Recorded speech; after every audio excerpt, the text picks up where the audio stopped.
Primeiro aqui, Pet, seja bem-vindo ao Troca. Mais uma parceria nossa aqui. Boa noite. Boa noite, Karine, Rafa, boa noite a todos. Boa noite. Bom, seguinte, a gente estava discutindo, já enquanto estava acabando ali cada entrevista de final de partida, de campo, se esse resultado pesou mais para o Grêmio ou para o Flamengo. Aí o Rafa estava falando, antes 36 do que 35, né, Rafa? Sim, pesou para os dois, na verdade. Não dá para dizer que é um bom resultado para o Grêmio. As circunstâncias do jogo transformam num bom resultado. Né? É inadmissível, para mim, inadmissível, independentemente do que é o uso, qual a equipe, o estágio, a entrada dos jogadores que precisam de mais minutos. Você constrói um 2-0 com um jogador a mais, o jogo acabou.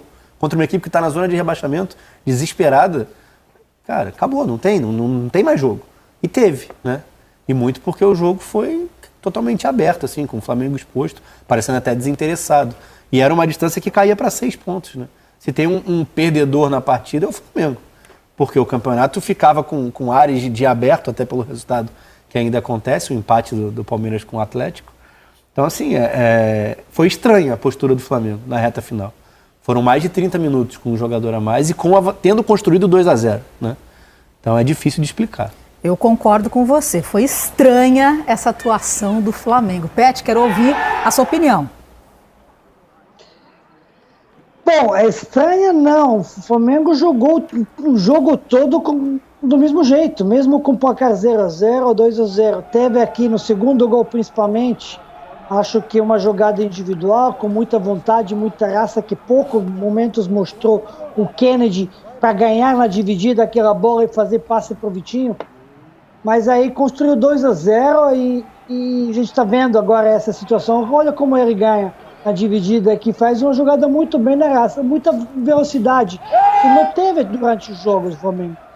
Aí você faz 2-0 e logo toma 2-1 no minuto seguinte.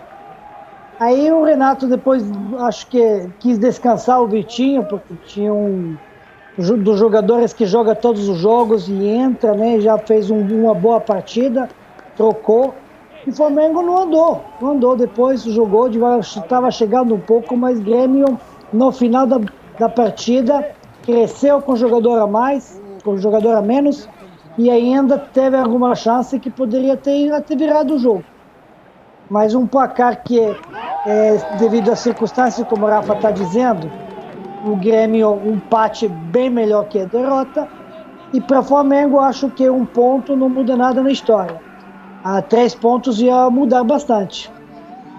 Daqui a pouquinho o Luiz vai estar aqui com a gente, o PVC já está ali se organizando também no estúdio, passando suas últimas informações, se concentrando aqui para participar do Troca.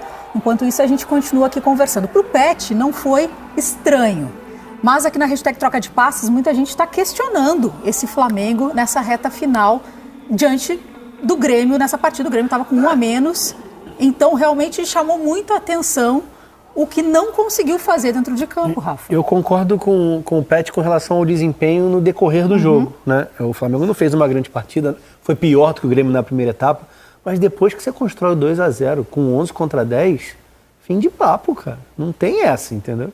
Um jogo desse não pode mudar de mão, ainda mais terminando o 11 contra 10. Não é que o Flamengo teve um jogador expulso, igualou, ficou com 2 expulsos e o Grêmio teve superioridade, nada disso. E era difícil identificar dentro de campo quem é que tinha um jogador a mais nesse momento do jogo. Porque era uma trocação desenfreada, era espaço das duas partes, e um Grêmio conseguindo construir com uma naturalidade que é impossível de você acompanhar numa equipe que tem 1 a menos para cobrir os espaços nesse vai e vem. Eu achei bem desmedido assim. Concordo com o Pet. Não é que é um recorte absurdo perto do que foi o jogo inteiro, não. Mas não dá. O 2-0 com 1 a mais é indiscutível, e não foi. A diferença, na minha opinião, quando o Flamengo tem a jogadora a mais, se tem um placar, assentou. Não, tranquilo, a gente construiu isso, o Grêmio está mortinho e aquela coisa. E Grêmio, nesse momento, começou agora já estou perdendo, já estou acabado, então partiu para cima. E o Flamengo não soube aproveitar essa coisa, em vez de botar a bola no chão, virar de um lado para o outro lado, para segurar, para atrair os jogadores do Grêmio, para construir uma velocidade no ataque, não. Começou aí, quando perdia a bola, o Grêmio partia para cima. Aqui, Grêmio aumentou o ritmo. E aí fez algumas mudanças no jogo, o Grêmio, então entraram jogadores um pouco mais rápidos, e Ferreirinha, esqueceram com o Ferreirinha, resolveu o jogo sozinho praticamente. Primeiro passe para o Borja, segundo gol. Quantos jogadores estão dentro da área? Jogador a mais, 1 contra 1 dentro da área. Não é possível. Isso não é possível. Você tem jogador a mais no time e você não vai ajudar o seu companheiro dentro da tua própria área, aí não dá para conceber essa atitude. Mas acho que Grêmio está de parabéns pelos últimos minutos. Quando digo minutos, depois de 2-0 começou a jogar ainda mais aumentou o ritmo, não se perdeu, buscou, dentro das limitações, dentro das forças, que é muito difícil na situação que o jogador está, mas o Flamengo entrou depois com uma coisa, o jogo vai acabar sozinho, o Grêmio realmente está com muita zica, o Grêmio não está dando certo, a gente vai acabar esse jogo e vamos ganhar, mas não deu. Assim, chama a atenção que o Flamengo conseguiu esses 2 gols de diferença ali com o Vitinho, abriu 2-0, mas aí depois quando o Borja marcou, a partir dali, a postura do Flamengo poderia ter sido totalmente diferente. Opa, peraí, eles reagiram. Mas então, não. É que os objetivos dentro do jogo eram distintos naquele momento também, né? O Pet lembrou muito bem, as mexidas do Mancini modificam realmente o que é essa rotação da equipe do Grêmio. Se a gente for analisar uma a uma, né, o Wanderson no Rafinha, você tem o Bob Sim vindo para o jogo, você tem o Douglas Costa vindo, mas saindo o Campaz nesse contexto, mas o Alisson entrando, todos os jogadores que entraram trazendo essa leveza, enfim, essa vitalidade para a reta final da partida. O próprio Borja, com relação ao Diego Souza, faz diferença nesse sentido. E do lado do Flamengo, era um Flamengo se utilizando dos minutos para dar rodagem a jogadores que estão há muito tempo sem jogar. E a gente vai citar 2 deles específicos que vieram para o jogo e que mudam a rotação no sentido contrário, o Pedro e o Arrascaeta, né? Então, sim, além da questão do emocional, dessa concentração, a desmobilização do Flamengo, por mais que eu concorde com você, o 2-0, tem gente que fala, né, que o 2-0 é mais perigoso que o 1-0 no futebol.